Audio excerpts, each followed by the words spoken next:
bangunkan iman, pulihkanlah kasih yang lemu.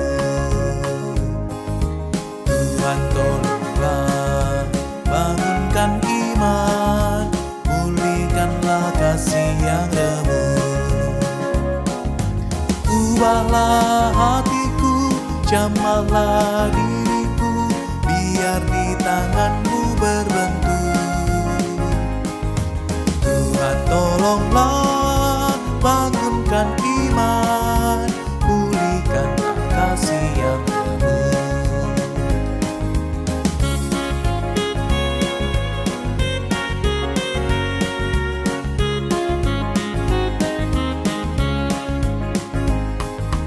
Urapi Tuhan bibir mulutku, jadi saksi kebaikan-Mu.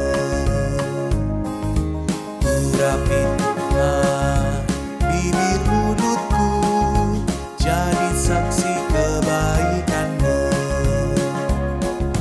Pakailah diriku, berkati budiku, untuk melukiskan kasih-Mu. Urapi Tuhan bibir mulutku, jadi saksi kebaikan-Mu.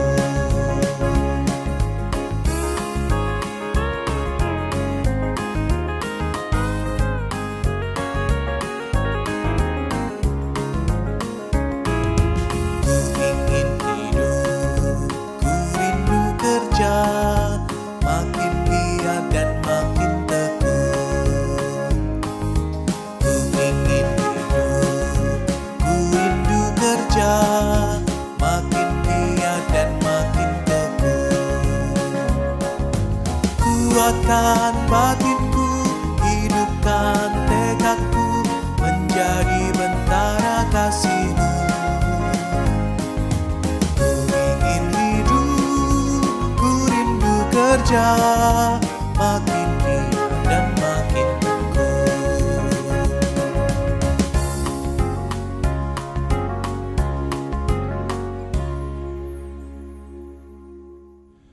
Selamat pagi Bapak, Ibu, dan Saudara yang dikasihi Tuhan serta yang mengasihi Tuhan. Kita bertemu kembali di dalam persekutuan doa pagi yang diselenggarakan oleh GKI Gatot Subroto Purwokerto. Mari sebelum kita bersama-sama membaca bagian dari firman Tuhan, kita merenungkan serta kita bersama-sama berdoa. Mari kita berdoa terlebih dahulu. Bapa di dalam surga, terima kasih untuk segala kebaikan Tuhan yang boleh kami rasakan. Bahkan hal-hal yang mungkin secara logika kami itu tidak kami bisa pahami, tetapi Engkau yang menyatakannya. Dan saat ini Tuhan, kami mau belajar akan firman-Mu, bagaimana kami merespon iman yang menyelamatkan kami. Terima kasih Tuhan, berbicaralah kepada kami, pakailah hamba-Mu ini dengan segala keterbatasannya, supaya hamba-Mu dapat menyampaikan kebenaran firman-Mu, menguatkan, meneguhkan, dan bahkan menyelamatkan banyak orang. Kami percaya kuasa Tuhan tidak terbatas. Dan kami mohon Tuhan sendiri yang menolong kami dan juga setiap anak-anak-Mu yang menyaksikan melalui saluran YouTube. Kami percaya Tuhan juga yang memberkati mereka. Terima kasih Bapa. Di dalam nama Tuhan kami Yesus Kristus, kami berdoa dan mengucap syukur. Amin. Bapak, Ibu, dan Saudara yang dikasihi Tuhan, pagi hari ini kita akan bersama-sama merenungkan sebuah tema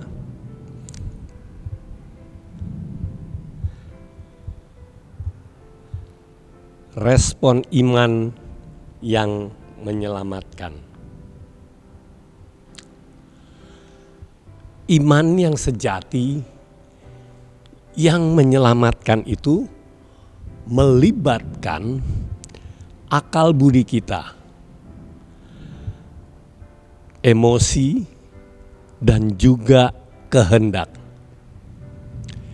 Iman yang menyelamatkan kita melibatkan seluruh aspek kehidupan dan keberadaan kita di dalam kita datang kepada Yesus Kristus. Iman itu dimulai dari sebuah pendengaran, pengetahuan yang berlanjut kepada keyakinan, dan diakhiri dengan sebuah tindakan, yaitu sebuah komitmen. Seperti apa yang Rasul Paulus tuliskan di dalam Roma pasal 10 ayat 13 hingga 14. Sebab barang siapa yang berseru kepada nama Tuhan akan diselamatkan. Tetapi bagaimana mereka dapat berseru kepadanya jika mereka tidak percaya kepada Dia? Bagaimana mereka dapat percaya kepada Dia jika mereka tidak mendengar tentang Dia? Bagaimana mereka mendengar tentang Dia jika tidak ada yang memberitakannya? Jadi, beriman kepada Yesus merupakan sebuah proses dan bukan terjadi secara instan, kecuali jika Yesus sendiri yang menghendaki demikian. Saudara-saudara yang dikasihi Tuhan, jika kita membaca dan merenungkan bacaan-bacaan yang ada di dalam Alkitab, ada begitu banyak fakta yang menyatakan bahwa iman yang sejati yang menyelamatkan dan kasih yang dialami oleh mereka yang mencari Yesus. Karena apa? Karena mereka sudah pernah mendengar tentang Yesus dan kuasanya yang menyembuhkan berbagai penyakit. Orang lumpuh berjalan, orang buta melihat, yang tuli mendengar, orang yang kusta, yang sakit kusta ditahirkan, yang mengalami sakit pendarahan bertahun-tahun juga dipulihkan. Bahkan yang telah mati pun dibangkitkan oleh Yesus. Semua peristiwa itu diawali dengan mendengar. Mendengar tentang Yesus dan kuasanya yang membuat banyak mujizat. Dari mendengar menjadi percaya. Lalu ketika dia percaya, dia meminta kepada Yesus dan dia melakukan sebuah tindakan. Banyak hal tindakan yang dilakukan. Kita bisa lihat kisah-kisah yang mengalami, kisah-kisah orang-orang yang mengalami mujizat Tuhan Yesus karena iman mereka. Misalnya Bartimeus, dia seorang pengemis yang buta. Anak perempuan Yairus yang sakit parah dan akhirnya mati, tapi dibangkitkan oleh Yesus.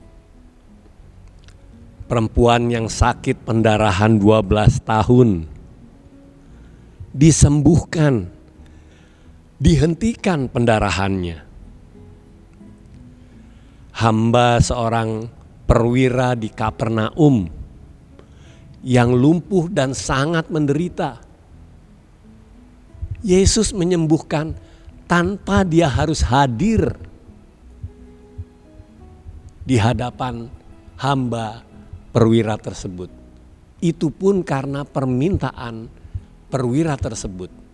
Karena dia merasa tidak layak Yesus hadir di rumahnya.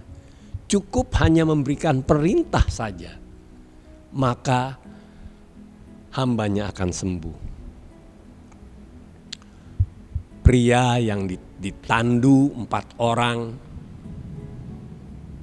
disembuhkan oleh Yesus ketika dia ingin memasuki rumah di mana Yesus sedang berkhotbah. Namun dia tidak bisa masuk. Iman mereka membawa mereka ke atap, membuka atap dan menurunkan pria tersebut dan disembuhkan oleh Tuhan. 2 orang buta yang tidak disebutkan namanya, tapi ketika dia mendengar tentang Yesus, dia mengikuti Yesus, dan ketika Yesus bertanya kepada mereka, "Apa yang engkau inginkan dariku?" Mereka berdua menjawab, mereka ingin kebutaan mereka disembuhkan sehingga mereka bisa melihat. Dan itu pun terjadi. Demikian pula dengan 10 orang kusta yang berteriak-teriak di seberang jalan untuk minta disembuhkan. Dan Yesus memerintahkan mereka untuk pergi untuk memperlihatkan dirinya kepada imam-imam, dan mereka di dalam perjalanan dipulihkan.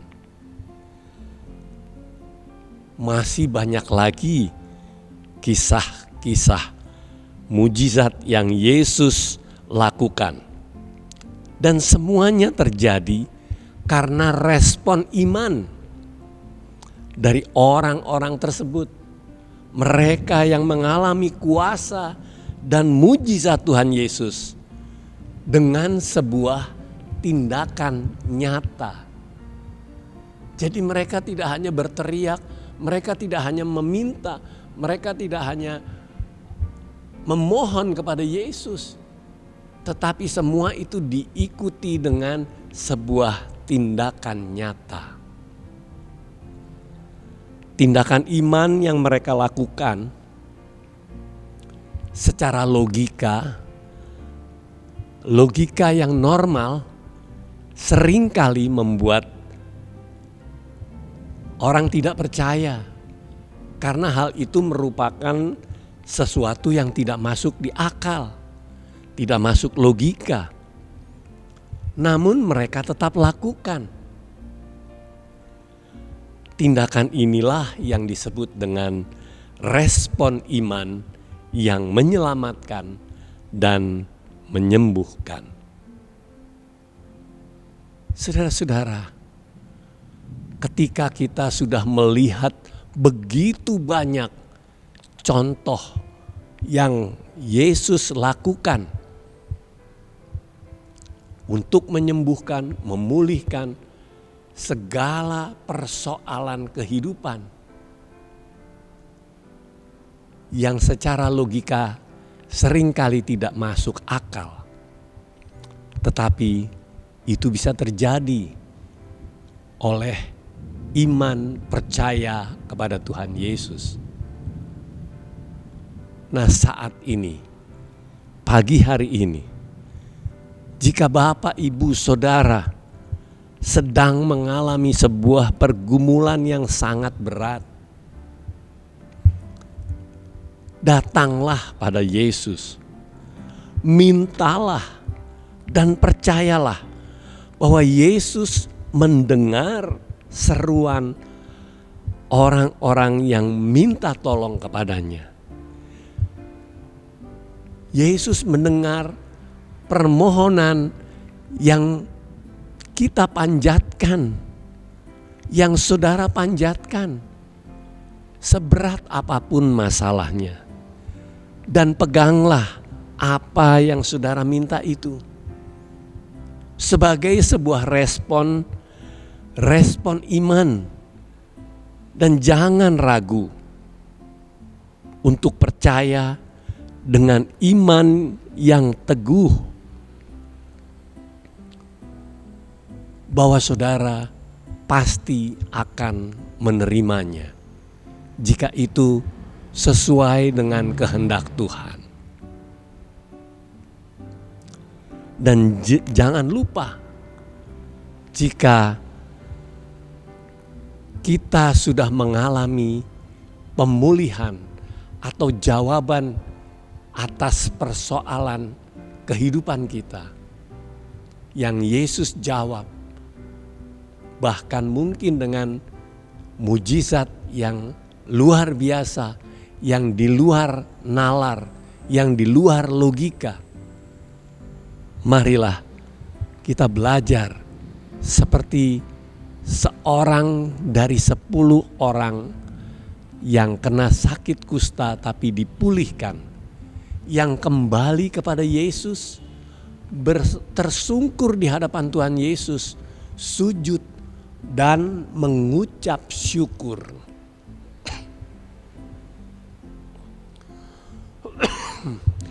Kiranya Tuhan Yesus memberkati saudara, menolong dan memampukan saudara untuk merespon iman yang menyelamatkan. Amin.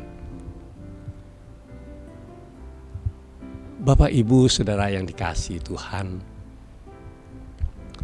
mari kita bersama-sama menaikkan doa syafaat kita. Bapa di dalam surga, terima kasih Tuhan, karena begitu besar kasih setiamu bagi kehidupan kami yang tiada putusnya, dan kami percaya Tuhan menolong setiap apa yang menjadi pergumulan hidup kami. Saat ini kami berdoa ya Tuhan untuk kesehatan kami semua, di mana cuaca tidak menentu, tapi kami percaya semua ada dalam kendali Tuhan. Dan bahkan Tuhan menguatkan setiap anak-anak-Mu yang saat ini sedang dalam kelemahan tubuh, sakit penyakit, bahkan yang sakit berkepanjangan pun Tuhan tolong dan sembuhkanlah mereka. Kami percaya dengan iman kami bahwa Engkau akan menyembuhkan dan memulihkan kami.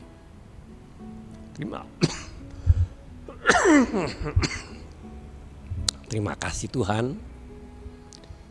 Saat ini kami berdoa juga untuk kegiatan gerejamu dalam masa Prapaskah ini Tuhan. Biarlah kami boleh merenungkan setiap minggu apa yang boleh kami renungkan di dalam perjalanan kehidupan Tuhan menjelang penyalipan. Terima kasih Tuhan untuk kebaikan-Mu yang mengajarkan kami dan melihat keteladanan Tuhan di dalam kehidupan kami. Mampukan kami untuk bisa menjalani dengan taat dan setia sampai akhir dengan beriman teguh kepada Tuhan Yesus. Terima kasih Tuhan. Kami berdoa juga untuk bangsa dan negara kami. Tuhan tahu begitu banyak persoalan yang dialami di dalam negeri kami ini. Banyak ketidakpuasan, banyak kritikan. Namun pemimpin-pemimpin bangsa kami seolah-olah mereka menutup telinga dan mata mereka, sehingga seolah-olah mereka tidak tahu apa yang terjadi. Tuhan, ampunilah mereka Tuhan. Buka akal budi mereka supaya mereka mau melihat, mereka mau mendengar masukan-masukan dari orang-orang dan kritikan yang membangun, bukan untuk menjatuhkan. Dan biarlah semuanya dapat dievaluasi dan diperbaiki sebelum sampai menjadi lebih parah. Tuhan, kami juga berdoa untuk pemimpin bangsa kami, supaya mereka mau membuka hati, membuka diri untuk melaksanakan tugas tanggung jawab dengan takut akan Tuhan. Bukan untuk kepentingan diri sendiri, kepentingan keluarga, kelompok, ataupun golongan partai mereka, atau yang sejalan dengan mereka. Tetapi biarlah mereka menjalankannya dengan takut akan Tuhan untuk kepentingan seluruh bangsa ini. Bukan hanya kepentingan segelintir orang. Terima kasih Tuhan, bukakan kepada mereka, sadarkan mereka Tuhan. Kami juga berdoa untuk perdamaian dunia Tuhan. Perang yang sedang terjadi antara Israel dan Iran yang juga melibatkan bangsa-bangsa atau negara-negara di sekelilingnya atau negara-negara yang bersekutu dengan mereka yang bisa berdampak sangat luas. Tuhan, jauhkanlah semua malapetaka yang akan terjadi ini. Tapi berikanlah hati yang penuh kasih sehingga terjadi perdamaian di antara mereka. Terima kasih Tuhan. Kami percaya Tuhan akan terlibat di dalam segalanya. Terima kasih Tuhan. Inilah doa-doa kami yang kami naikkan hanya di dalam nama Tuhan kami Yesus Kristus. Amin. Bapak, Ibu, dan Saudara yang dikasihi Tuhan, kita sampai di penghujung persekutuan doa pagi ini. Selamat menjalani kehidupan di hari ini dengan penuh sukacita, dengan iman yang teguh, yang pasti akan membawa mujizat-mujizat yang luar biasa. Tuhan Yesus memberkati.